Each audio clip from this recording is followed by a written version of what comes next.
Well, the personal enhancement workshop isn't, some people go because they want to know what I would do with clients, but that's kind of ridiculous if you think about it, because I'm not going to explain anything. This is where people make a list of things they've had trouble dealing with.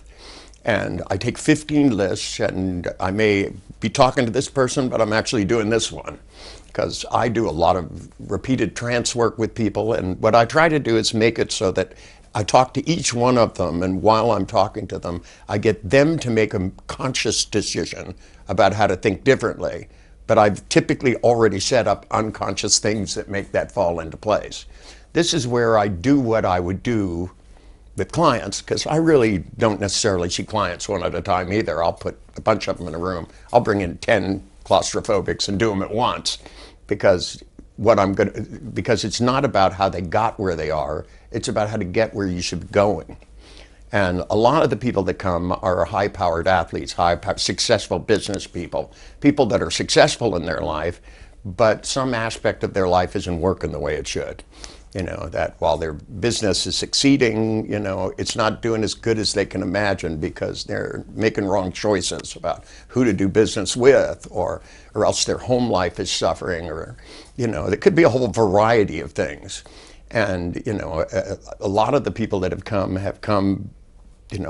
had somebody bring their, 3 of their relatives. And actually, she didn't even need to be there, if you ask me. She was more well-adjusted than almost anybody I'd known.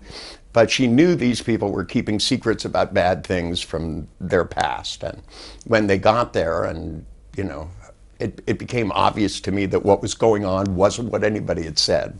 Because when I read the things, I'm not just looking for what people are asking for. I'm looking for what's missing in all of this. And I'm pretty good at finding that out. And the trick is, to me, is you only get so much time. You're either going to aim it in a good direction, or you're going to be running away from your past. And the best thing about the past is that it's over. And the best thing about the future is when you line people up in the right direction. So a lot of the people that go, even though they don't know exactly what happened, they find that their life takes a 180-degree turn. Most of the people become more successful at what they do. Most people give up worrying about the same crap in the past. And, I wouldn't say it's everybody. I had one guy who was drunk the whole time and wrote me a letter and said, I shouldn't have been drunk the whole time. And I said, you're absolutely right.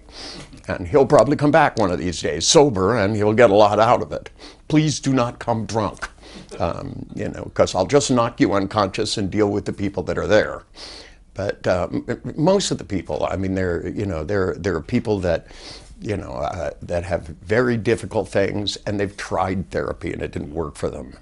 Most of the people have either heard about what I've done, and they make a commitment that what they want to do is, instead of be repaired, they want to be optimized.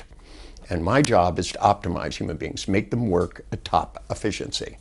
I'm not a person that buys a car to fix. I buy a car to make better than it was when it was new. And, that's the way I think about it. I'll read everything about a car. And, I bought a brand new car, and 2 months later, it was better than it was as a brand new car because I made adjustments in it. And, I think in terms of how can you make something operate at peak performance. And most human beings are not operating at peak performance. They say you only use 10% of your brain. I think you use the whole thing, just not very well. And when it's working against itself, it's not the primo machine that it's really designed to be. And I try to use altered states and every NLP technique and design human engineering and the massive 45 years of technology that I've created to get human beings to slingshot into their future and do good things and be happy people and get shit done. I don't teach anybody to be here now. I teach them to consume the future like it's something great.